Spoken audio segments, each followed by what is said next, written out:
Getting into our conversations today, we are being joined on set by the Assistant Secretary in the Office of the Chief Secretary, Mrs. Certica Williams-Orr, who has been the subject of some comments from the Prime Minister, to say the least, a few days ago. So we are going to get into that conversation. But first of all, good morning and welcome to you. Good morning, Kandace. Good morning to your production team, and good morning to Tobago and all those who are on Tobago Updates Television and other social media platforms. Certainly. Now, we heard from the Prime Minister on Tuesday night, I believe. So Sunday night, right? I'm getting my days mixed up again. It's been a long week. But, Sunday or Monday? It was Monday. Yeah, so you can say we're getting the days mixed up. Labor Day. Anyways, the Prime Minister had a lot to say about you, had a lot to say about what was said on our program, on the GMT program last week, when you appeared to speak about the matter of the Chief Administrator and what went wrong. Now, one of the things he said, first of all, was that, that the Chief Secretary hid behind you. So instead of coming out to the public, he sent you to come and speak on those matters. Can I get your response to that? Did the Chief Secretary hide behind you? The Chief Secretary is the Chief Secretary Tobago. He does not have to hide behind any member of his team. All right? All appointed secretaries and assistant secretaries have their respective roles. Public administration happens to be a part of my portfolio. All right? Now, Kandace, we have a saying in Tobago. Every borough hog got its Saturday. Some people have Mondays, right? So I'm not perturbed, and I am not worried about the aspersions cast by the Prime Minister. Listen, we are accustomed to that. This nation has grown accustomed to toxic language, all right? And if that motivates him, so be it. Let's not cheat him of his delight, but we move on. No, I just want to just stick there just a little bit more, if you would allow me. So the Prime Minister also said that, you came on to speak about the law and you didn't quite know the law. And then even just the way that your name was called up throughout his explanation, in refuting some of the things, or in attempting to refute some of the things that was said, he made it seem as though it might have been a personal attack. Well, he probably knows best. If it's being personal, he should be asked his reasons, all right? But let me make this quite clear. Kandace, I started the public service as a Clerk 1 in 1977. I demitted office. I proceeded on pre-retirement leave in December 2017. And at that time, I left office as the acting director, HR, the THA. I worked my way through the ranks, accounting, administration. Well, those days we said personnel, now we say HR. And I had many very good mentors in the public service. I worked here in Tobago. I had a few years in Trinidad. And one thing I did is to learn that public service very well. I know my regulations. I know when it's pertinent. I know when it's applicable. I was also a part-time lecturer for the UE Open Campus for the Certificate Public Administration. I'm no new kid on the block. When I speak from a place of confidence, wisdom, knowledge, sound mind. So nothing the Prime Minister said on Monday, he had his audience, he had his 90 seconds. Nothing he said there on Monday has changed my position. My staff throughout the public service will tell you, I will always say to them, everything you do or you are about to write is grounded in law somewhere. It's grounded. There is a basis for every action that is taken.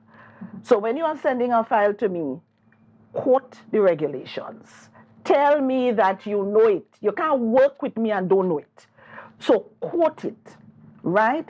Is it civil service regs? Is it public service regs? Is it a memo from the personnel department?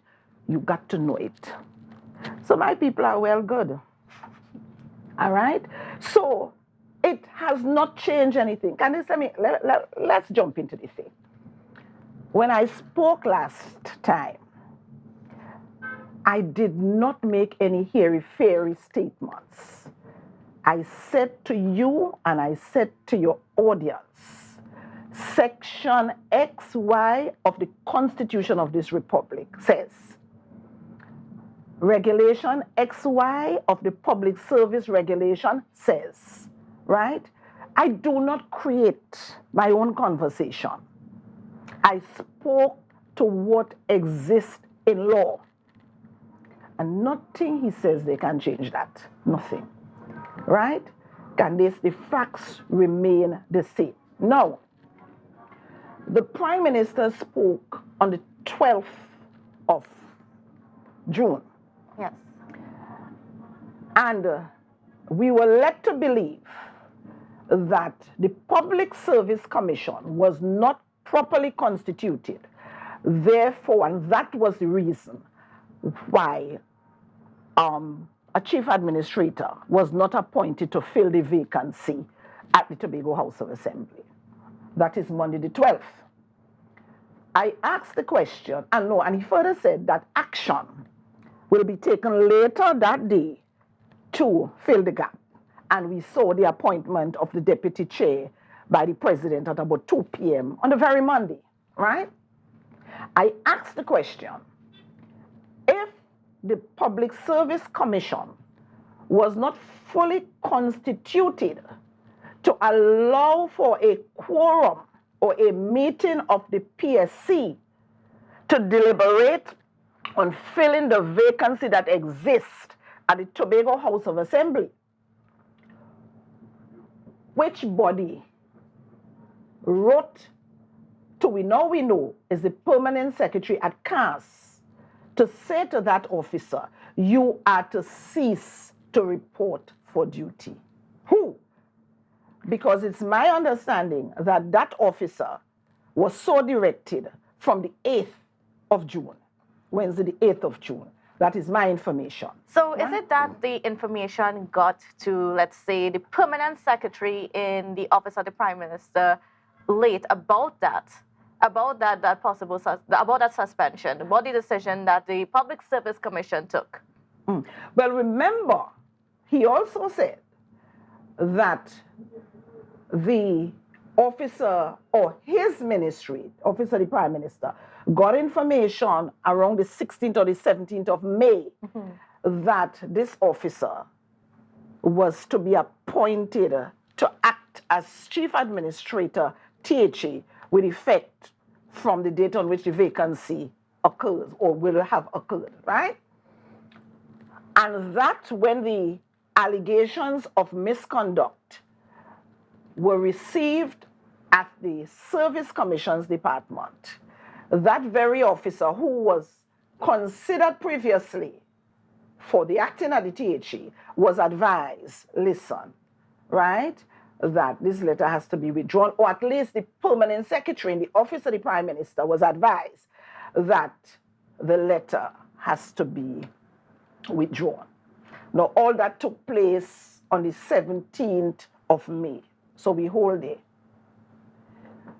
The officer was directed to cease to report for work on the 8th of June.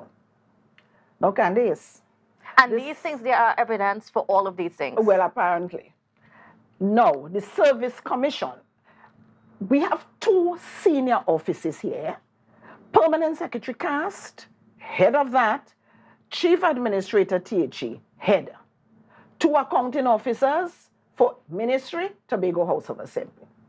The Service Commission will not deal with these matters lightly. Let me put this in the mix. If the officer who held the appointment to act as PS CAS was being considered for an appointment to act as Chief Administrator, THE. The Service Commission, we say the Commission will make consequential arrangements, meaning something is affected at the top, we have to make all the arrangements coming all the way down. Because it means that if the PSCAS is being removed, a vacancy will now arise. The Service Commission will not treat with that lightly and leave the post vacant. At the same time, it is my view that the Commission would have made an appointment or recommendation for another officer to now be appointed to act as PSCAS. So all that would have been in the mix, right? Now, if that was done, as I know the Commission,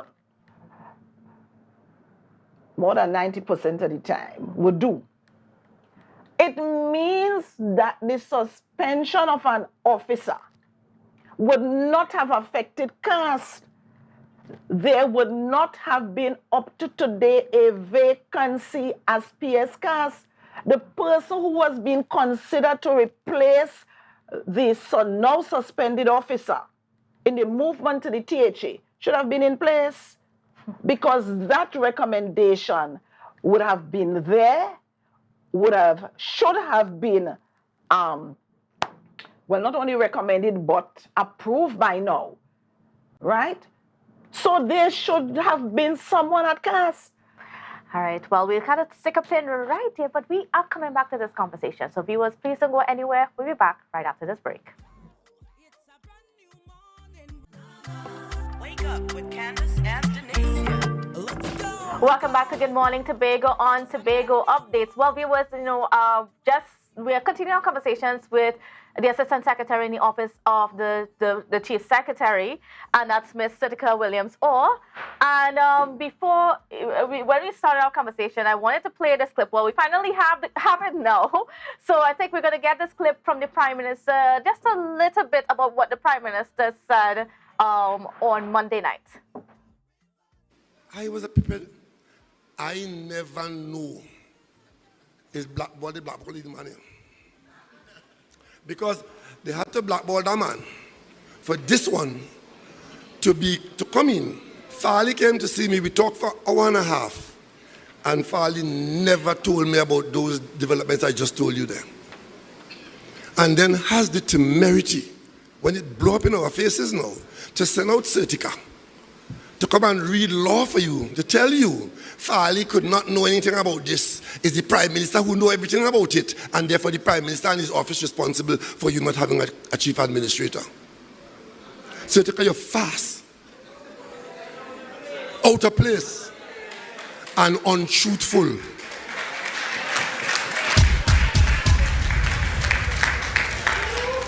Because the administration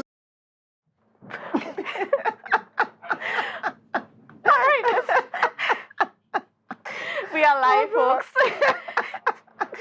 All right, so Ms. Certica Williams-Orr, I mean, you heard from the Prime Minister himself. And first of all, he made some very, very serious allegations against you. Well, the thing about it, he stopped short because he didn't say, and as far as I recall, let me start there. I did not say that the Prime Minister and his office is responsible for any fiasco, for this sordid affairs. No. All I did was clearly laid the pathway of the process that should have taken place, right? Now, let me talk one truthful. Mr. Rowley should drop out from using that statement. Drop out. Why do you say that? We remember Emailgate in this nation. Some of us have memories like an elephant. He stood in our parliament and read ton loads of emails that he said he has in his possession. Not that very week, but for months. What is the outcome of that today? Were any of them proven to be truthful? He stood in a public meeting and he said to the nation, "Evening, Clace, you are closing your fridge door." And he repeated, "Petrotrin will not be closed down." So, accusing someone of being untruthful should not come from the Prime Minister of this nation. Should not. Because he has been a champion in that arena. All right? As for FAS, Assistant Secretary in the Office of the Chief Administrator, responsible for public administration. All right? And Kandace, we have to appreciate. You have statements from one side, statements from one side. A vast proportion of our island, of our population, are ignorant of this. Who to believe? Who do I believe? Where can I go to find the truth? And that is all I sought to do. Put things in perspective, right? Yes. The Prime Minister cannot say that anything. I spoke to sections 120 and 121 of the Constitution. I spoke to the Public Service Regulation, Section 5 and all that. Let him say that what was said there. But Kandace, it continues. Now, if the Public Service Commission was not properly constituted as a result of the absence of an appointed deputy chairman, that person was appointed since June 12th. Today is the 23rd. You got the impression when he spoke that that was all that was needed. A vacancy to be filled and everything will be honky-dory. Because the consultation was had, name was tossed about, right? So you assume that there was a recommendation, something to direct the Service Commission, that both sides have agreed on an officer, and so you have that information. And all that is delaying the appointment or the approval for the appointment is the filling of the vacancy of deputy chairman since June 12th. Today is the 23rd. And we are still without a The chief Tobago administrator. House of Assembly is still without a chief administrator.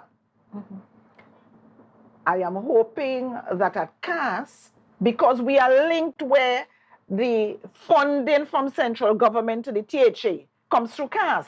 And is that the reason why, like as Secretary Tasha Burris explained in the House yesterday, that there are some outstanding payments for Carnival and some other things, but she said that they are still awaiting funding. Well, Is this connected? Well, I can't speak specifically to that, but our last quarter finances, it will be tied up.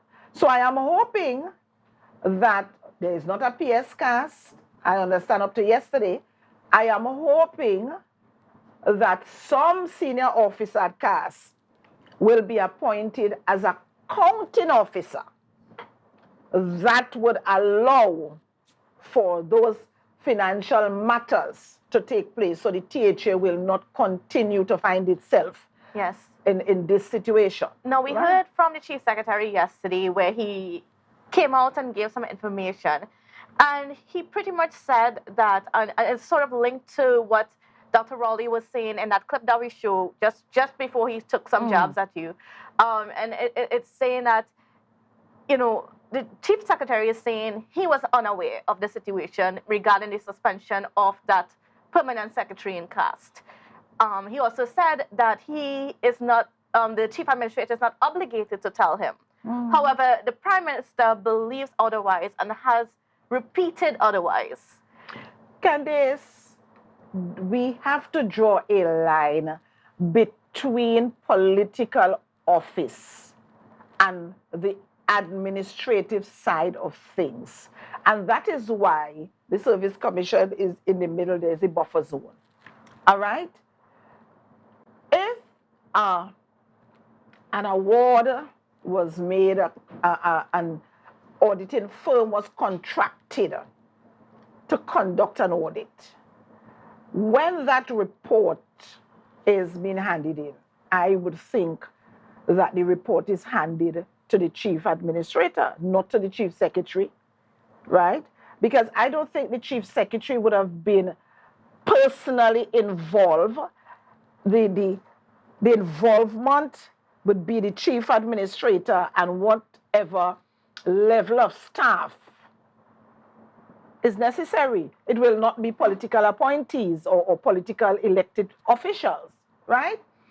So the chief administrator can do whatever if after perusing the report it says, listen, wrongdoing, it seems as though wrongdoing occurred here, that breaches were made to regulations and so on. And the chief administrator examines the public service regs, the Exchequer and Auditing Act, and says, yes, it seems as though there's some wrongdoing here. There is some apparent wrongdoing here. Because remember, it's allegations, it's apparent wrongdoing, right? There is an investigative process that will take place. A disciplinary process does not start and end with allegations. There's a host of things that will happen herein, right? And it's taken from there. Mm-hmm. So like all of us, the chief secretary may have heard it on the news. The chief administrator is the head and is responsible for that. Yes. Right? So you cannot blame the chief secretary for saying that he was not aware. And even if he was aware, it's not his business to share, because you see, allegations are made against someone. Mm-hmm. You're still innocent until proven guilty. So you cannot be saying to this one, to this one, to this one. No. Yeah.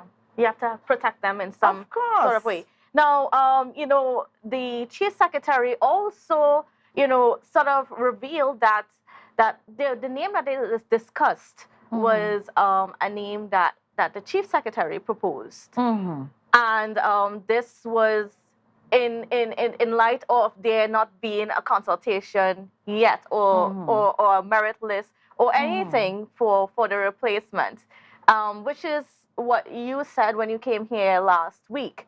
However, the Prime Minister said something different on Monday. And you recognize the Prime Minister tying up himself, because his utterances on Monday and the flurry of correspondence that the Chief Secretary placed in the public domain yesterday speak to different things, right? Because the Prime Minister alleged that this officer who is now suspended was the person considered and agreed on and so on, right?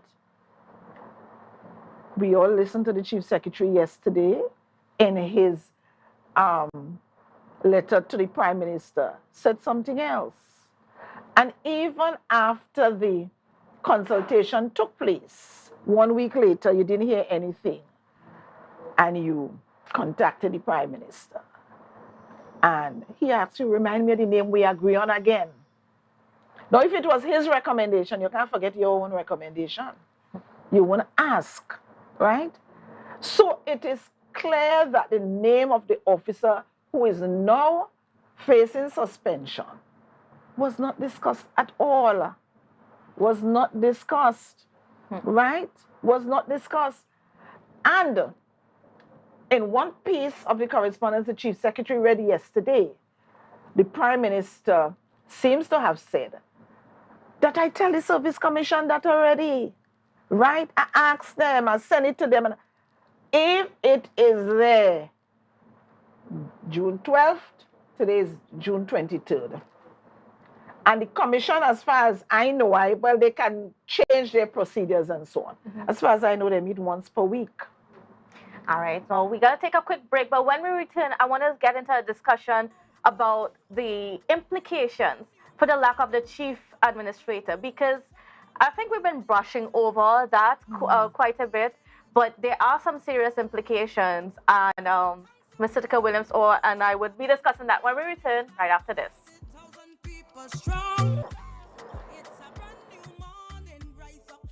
Good morning, Tobago. On Tobago Updates and viewers, as you see, the rain is pouring down here in Scarborough, and I am guessing throughout the rest of the island. You know, right now, I know that our neighbors in Barbados and some of the other islands are experiencing some adverse weather conditions as a result of the passage of Tropical Storm Brett. So I want to say a special good morning to Mr. Ricardo Roberts out there. Hope you guys are fine out there in Barbados.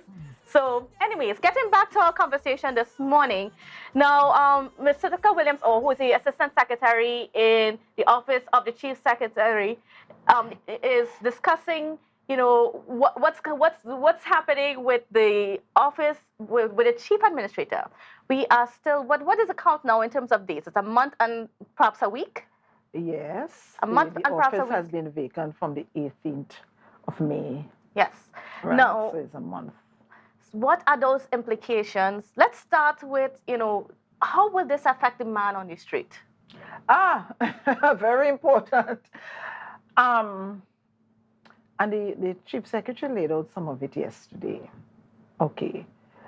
For example, public officers whose appointment may have ended in May or may have just gotten an approval and there's need for the approval of an appointment. Well, let me say first approval and you need your continuous now. The absence of a chief administrator is delaying for public officers the appointments because now the Service Commission, one of the statutory constitutional duties of the Service Commission is to appoint officers, to approve acting appointments, transfers, confirmation of appointments, enforce standards of conduct, you know, disciplinary action. That has been delegated, or some aspects of that has been delegated to certain senior managers in the public service. The chief admin in Tobago, the PS cast, and the Tobago House of Assembly, the chief administrator, and also the directors, HR, right? But the directors have authority in some aspects up to range 34. Now, you must appreciate that job titles, job position, offices in the public service are in salary ranges, right? So the director HR has up to range 34. Beyond that is the chief administrator. So you could imagine staffing arrangements are just lying in the THA without approval from the 18th of May to today, right? The daily rated, not so much because they do not require an approval every month, every week, and so on. What may happen for the daily rated is some aspects, for example, like leave, if someone has applied for no pay leave and that kind of thing, right? So that may affect them in that. If there are disciplinary matters, that has to now go according to what is laid out in the collective agreement, and it has reached another step, and you are waiting on the chief administrator to adjudicate there. That is on hold. I think some persons who carry firearms, there is something that the absence of the chief administrator is affecting that. All right? Persons on contracts, you may have files going to the chief ad. So those are the things there. Mm-hmm. All right? What about in terms of the payments to suppliers and so payments over a certain, the administrator's maximum, I think, is $1 million, right? So that would be affected.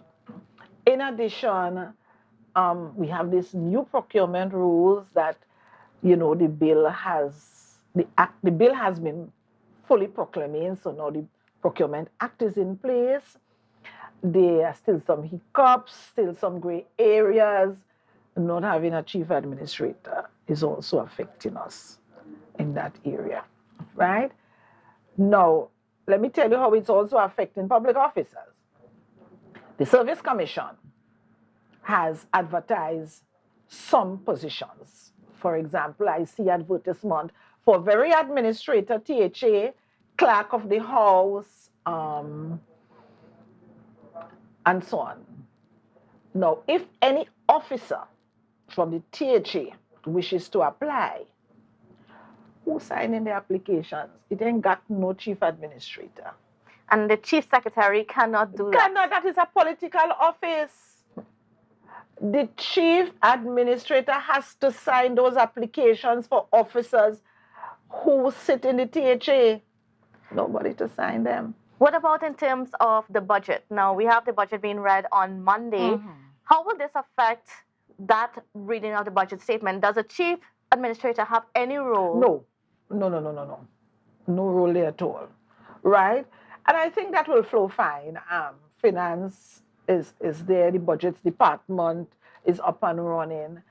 Remember, the budget statement is the chief secretary is the secretary for finance, trade and the economy. So that will flow. It will go. It's been read on Monday. Debate will take place on Thursday, and the law requires that it be delivered to finance, Ministry of Finance, by the 30th of June, right? So that will flow fine, right? But we need a chief administrator. Now, I want to ask you this. Do you think that the lack of a chief administrator is directly influenced by the Prime Minister or the central government? Kandace, you want to put me in a hot pot. I don't know what is happening behind the scenes. I don't know. All sorts of things happening, back rooms, over drink. I can't say that, right? I trust the independence and that offices, bodies hold true to their statutory obligations, their constitutional obligations, and that is how it goes, right? If there are any shenanigans behind the scenes, well, the only place that's suffering is Tobago. The Chief Secretary yesterday stated that in terms of the financial audits that are currently being undertaken by the THC, the Executive Council is not aware of the details. Only a few select public servants are aware of the details. What light could you shed on that? Well, that is what he says. I am not aware. Remember, the secretaries and the chief secretary form, they are the Executive Council. And if he says that they are not aware, I think I could safely say for us as assistant secretaries, we are not aware either. I am not aware, and I sit in the office of the chief secretary, right? And as I said before, that is the chief administrator and the staff of public officers, right? That is their thing, right? So, and you know, it is passing strange that there is all this talk about the Prime Minister not knowing, the minority leader doesn't know, and so on. But we must not forget the judgment in a matter of the Prime Minister versus the Integrity Commission, right?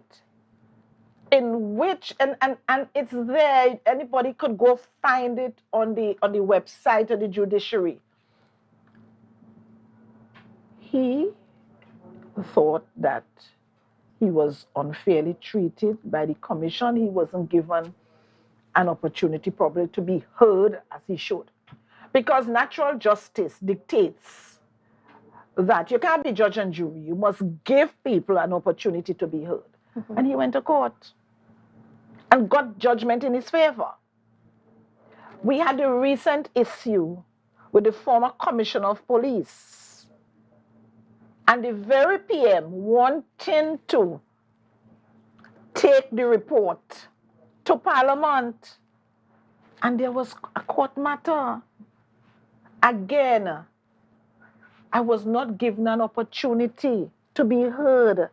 We have those judgments on our books. So you want to tell me that my chief secretary, a bright young man, ain't learning?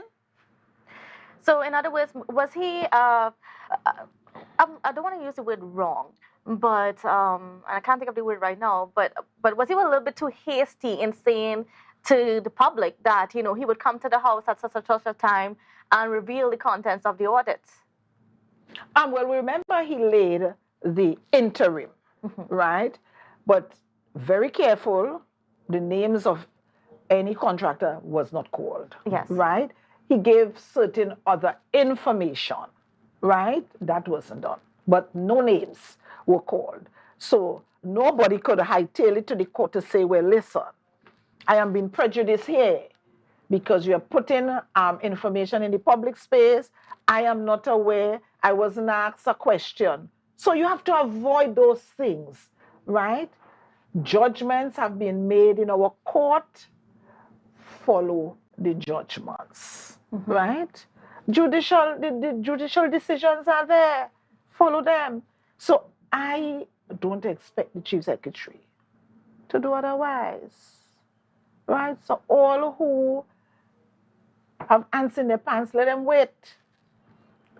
All right, and I think that's a great point to take a quick break, and we will continue our conversations as we wrap up this hour, with the Assistant Secretary in the Chief Secretary's office, Ms. Certica Williams-Orr.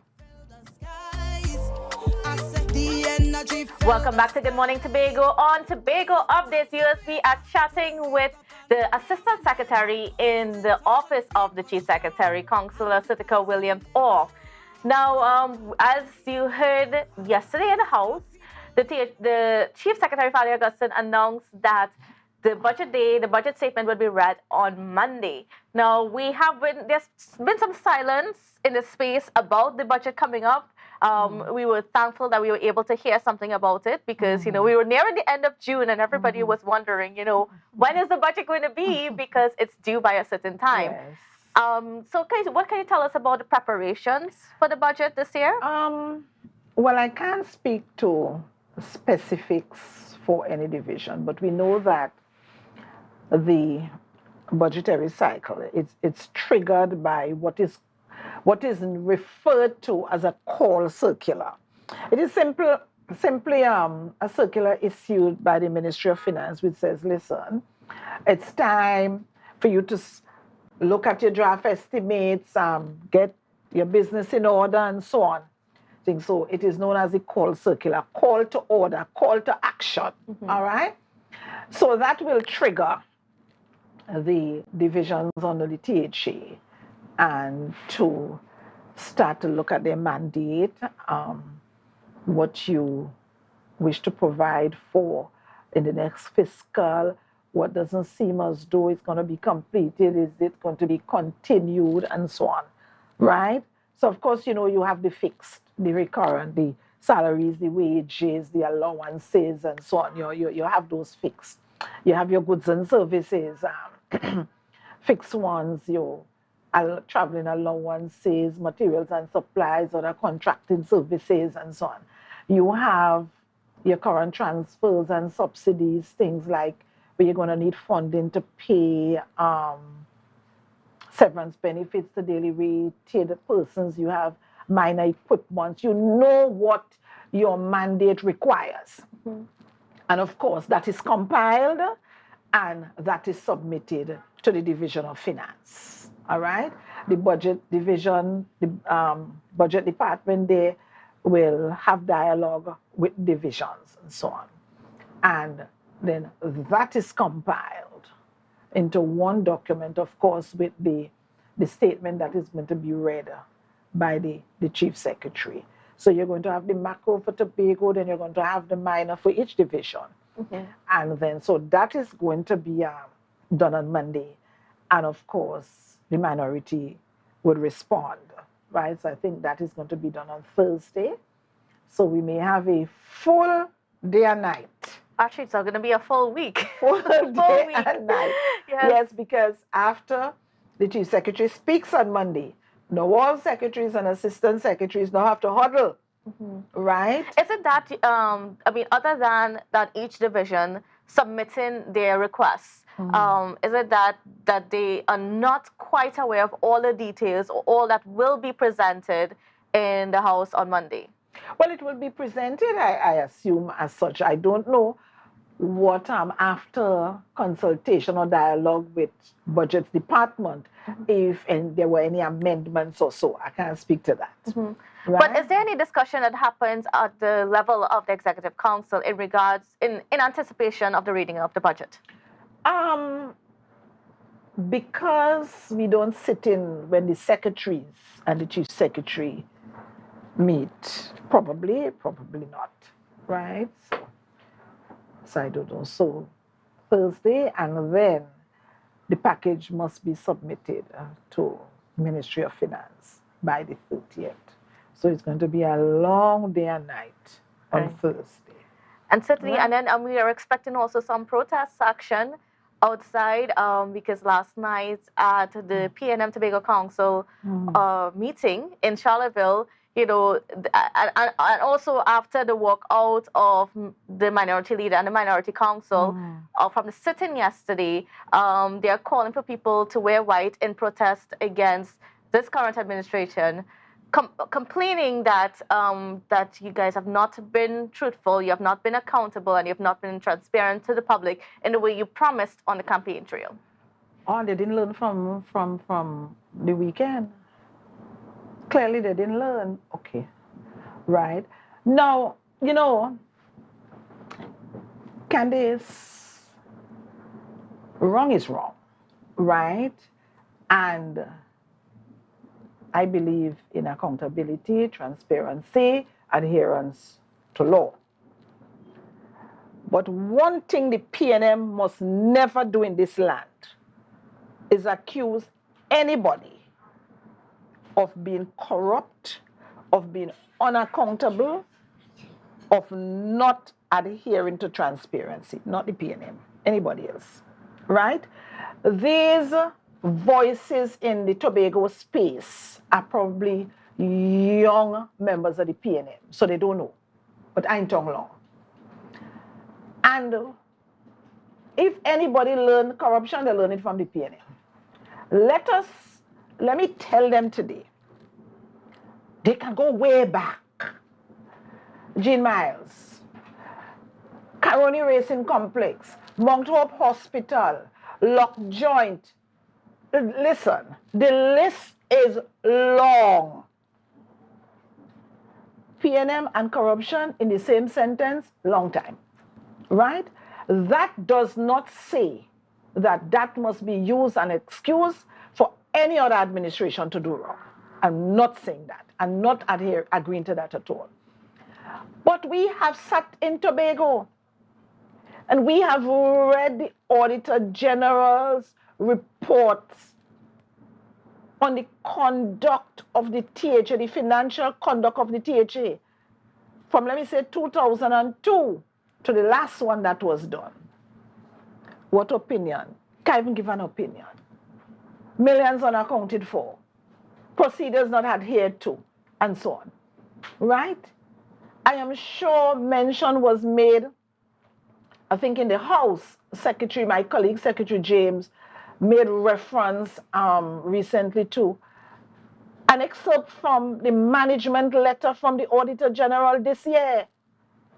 The Auditor General wrote to the Chief Administrator and basically said, listen, we visited Department of Infrastructure, Quarries, and Urban Development. We looked at vouchers and we looked at the road resurfacing program. And the team visited and reference was made to 2 roads in Moriah, Adventist Trace and Rabbit Lane. And the management letter said, listen, you paid for asphalt. When the team visited, there was a concrete surface. So that allegation came from a notice in the Auditor General report for work done before. The management letter of the Auditor General, I think it was issued in March of this year, but it was sometime this year. Yes. Right? The Auditor General spoke to that. It's not the forensic audit. The Auditor General in a management letter to the Chief Administrator spoke to that. I think one payment was 5 point something million for phase 1 at Adventist Trace. I can't remember the figure for Rabbit Lane in Moriah. But it's the Auditor General. It's not the Chief Secretary. It's not Secretary James. It's not the forensic auditors. The Auditor General, a creature of the Constitution of this Republic. The management letter said that. Right? So in other words, you stand by the administration for being accountable and transparent. Of course. All right. Right? Of course. All right. Well, I mean, we are now at the end of our conversation this morning. Mr. I'm going to give you just a couple seconds, just your final closing comment. Listen, I will continue, Kandace, to speak of what I know. I will continue to speak from a place of knowledge, a place of wisdom. I don't tread into areas that I am ignorant about. And no, there's no adjective, no negative that could be attached to me. My mother gave me a name, a special name, and that is what I adhere to. So the attempts to sully this child ain't gonna work. Will not work, it didn't work then, it ain't gonna work now. And let me tell you, the Prime Minister talking about the PNM dealt with me in Plymouth twice. Yes. But he must also remember that he contested the election in Tobago and lost and never attempted again. I still live at Plymouth. All right. Well, thank you. That's okay. We're going to leave it right here for now, Mr. Certica Williams-Orr. Always good to have you on, and always good to have you address a lot of the concerns that are within this space. But before we go, viewers, if you want to see us on the road, look out for us from Scarborough to Roxborough this afternoon, as we are taking Tobago Updates Television to the east, to East Tobago. So if you want to see us on the road, see how you can get onto Amplia and view us on channel 102, you're going to want to get connected. So because the Amplia team would also be along with us as we're going through the communities. So look out for that this afternoon, and have a wonderful, safe and productive weekend, and we will see you again on Monday. This